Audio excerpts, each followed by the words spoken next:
Forward TV. The world is thinking.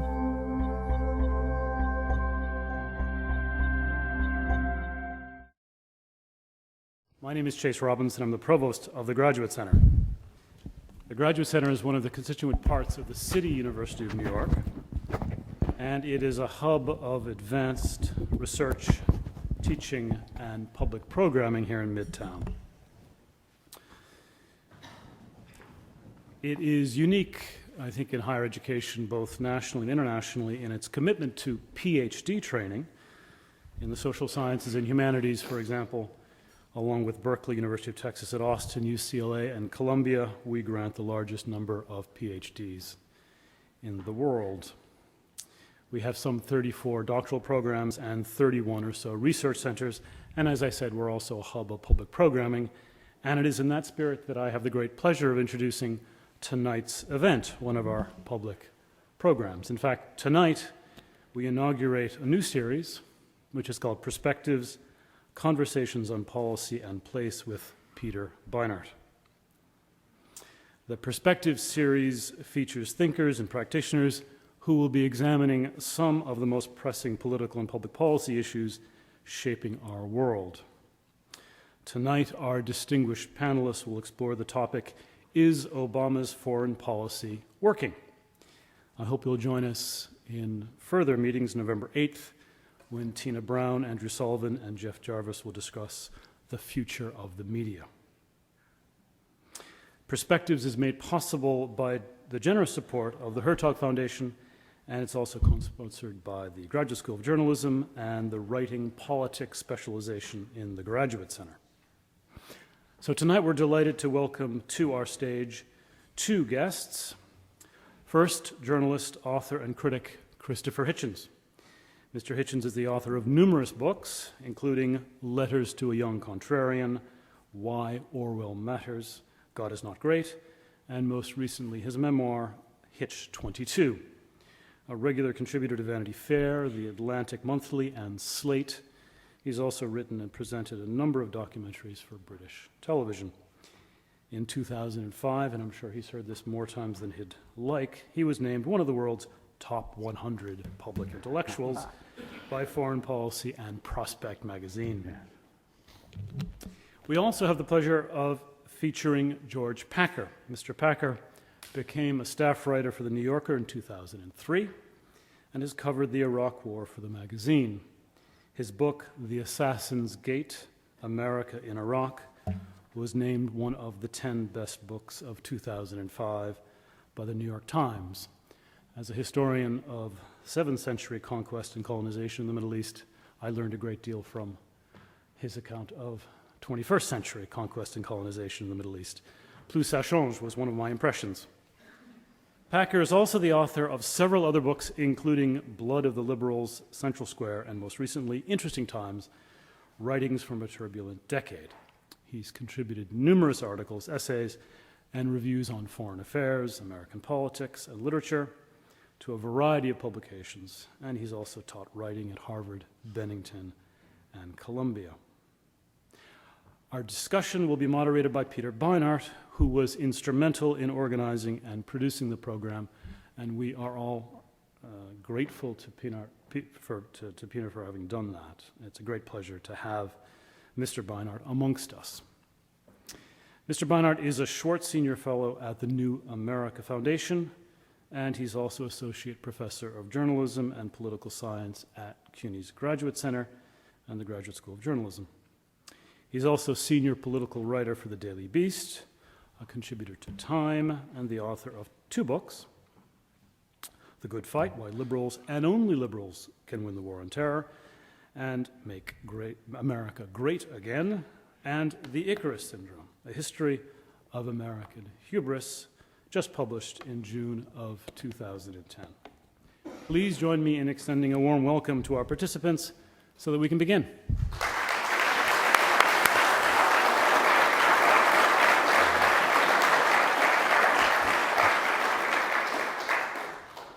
Thank you. Well, it's my great privilege to be sitting here with two of the writers in the United States who I admire the most. And let me start it off to you, Christopher, by asking you whether you think any defining theme or themes have emerged in President Obama's foreign policy in the 18 months or so since he's been in office. The word theme is a standing temptation to a certain kind of panelist, of whom I'm one, because it has to, and perhaps to a certain kind of person who attends this sort of event too, who may be about to guess what I'm about to allude to. Because it irresistibly puts one in mind of a remark made by Sir Winston Churchill when presented with a rather soggy, elaborate dessert, and investigating it for a bit with his spoon and then waving it away, said, with the words, "Take away this pudding, it has no theme." Nothing quite as dank and depressing as a themeless pud.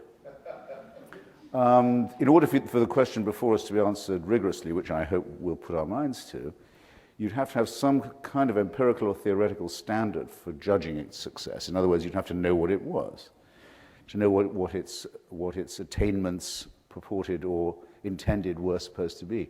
I think that presents one with a difficulty right away. There's one thing one can say for sure about the policy, is that it's quite considerably based on, and quite deliberately based on, what I would call atmospherics, not intending to diminish it by saying that, but on the view of what would perhaps otherwise have been called, if the phraseology hadn't already been annexed, the possibility of a kindler, gentler United States. I mean, I don't think anyone would dissent from the view that you can tell that in everything the president says when he's traveling or receiving foreign guests, or as today, I haven't notice of his speech, but his address to the United Nations. If it's today or tomorrow, I'm not sure.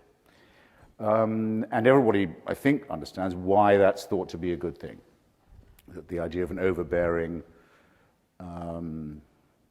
partly insular and partly interventionist America, that awful Texan paradox, as some people think of it. People who don't really know much about the outside world but have very, very strong opinions about it. Which used to terrify me when I was a young man living in England, and I don't forget how it felt either, the LBJ period. Okay, so we could start. Shall I start by reviewing briefly that? Please. You don't want me to go on for too long, I'm sure, but well, I think it's already hit diminishing returns. Shall I just say? The oldest test in diplomacy is simply this. Who are your friends? Who are your enemies? Do they know that they are? And is it more dangerous to be your friend than your enemy? Or is it more dangerous to be your enemy than your friend? Are your enemies apprehensive? Are your friends rewarded? Now, in his various attempts to make nice, as we used to say, with the Arab and Muslim world, I think the president's probably played out the string as far as he can. I don't think anyone accuses him of being on any kind of crusade. It's certainly no lineaments of a crusade are visible in any respect. But I'll give you an example of what I mean by the limits of this, which was a speech he made, which I thought was a good idea in itself, in, I think it was January of the year before last, at any rate on the Iranian Nowruz, the new year as celebrated in Persia. And he spoke directly, as a lot of us had recommended that he did, to the Iranian people. We can do this. The Iranians are not like the Iraqis or the North Koreans. They have access to outside world information, and many of them have relatives overseas. And he said, we want the Islamic Republic to rejoin the family of nations. Well, let's make that a test statement and interrogate it a little bit. Why is Iran not in the family of nations to begin with? Because it's an Islamic Republic, would be my answer at any rate. A strong case could be made. It's its nature as a dictatorial, theocratic regime that commits it first to a policy of atrocity towards its own population, and second towards a very aggressive posture towards Lebanon, to a degree Afghanistan, and to,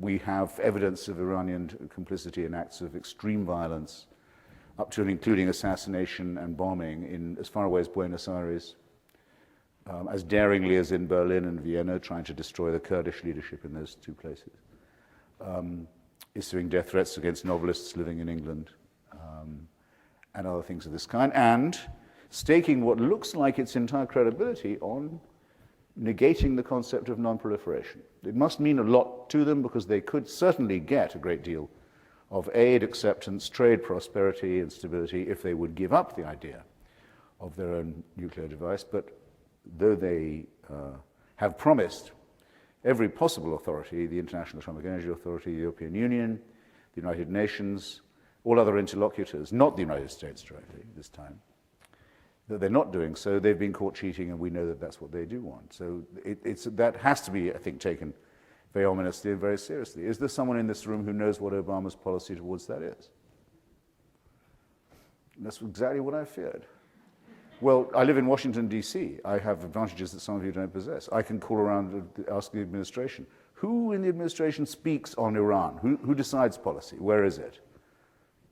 Not at all easy to find out. How is it determined? Who's the spokesman for it? Who's the go-to person? We don't know. I sort of wish we did. This brings me to a second point, then probably I should stop, because if I hadn't made the point by now, I wouldn't have succeeded in carrying it at all. Second point, which again, colloquially to put it, is the question of how many cooks should be involved in the making of foreign policy. And clearly Obama doesn't want to be a foreign policy president. That's been made very clear by the account some of you will already have read of Mr. Woodward's latest account of decision-making on Afghanistan within the administration. It's even clearer than I thought that Obama wishes not to be a foreign policy president at all, if he can avoid it. And certainly not an overweening, dictating one, any more than he wishes to be dictated to, I might say, in fairness, by the Joint Chiefs of Staff or by the Defense Department in general. But if you ask, all right, in the war that he has made his own, very reluctantly, the one in Afghanistan, who's in charge here? Who's in charge of the clattering train? You have himself, who made the ultimate decision, very much against his own will and judgment, and thus to be very much considered in dubiety, in a way. Second, his Secretary of State. Third, his anointed general, Petraeus, and before that, another anointed general, McChrystal.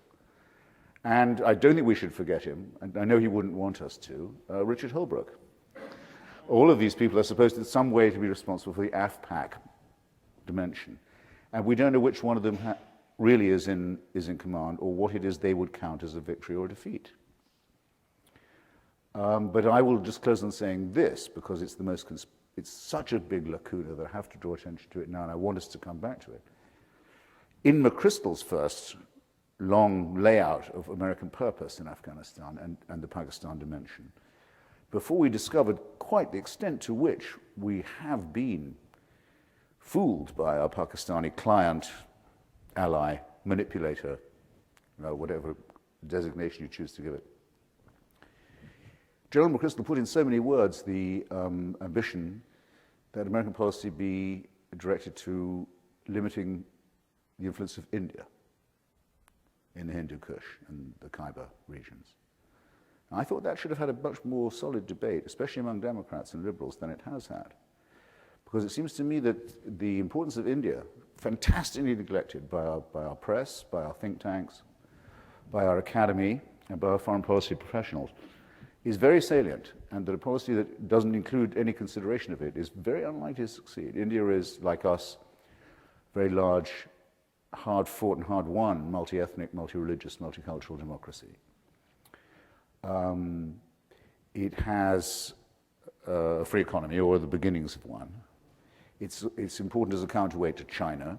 It's been fighting against Al-Qaeda and its surrogates for a long time longer than we have. It was supporting the Northern Alliance in Afghanistan long before George Bush did. And to leave it out of account in this way, or even to treat it as a problematic country, a possible enemy country, rather than as a possibly, or actually very, very important friend, ally, and keystone state for the United States, seems to me to symbolize confusion and weakness and shortage of vision in the making of our president's foreign policy. So that's my opening thought. You've got us off to a good start. George, it sounds to me that Christopher is suggesting that the defining theme of the Obama foreign policy is spinelessness, not just intellectual incoherence, not just the difficulty in actually, in his words, deciding who is our friend and who's our foe, but an unwillingness to actually take the hard moral decisions that would be required to actually do something about that.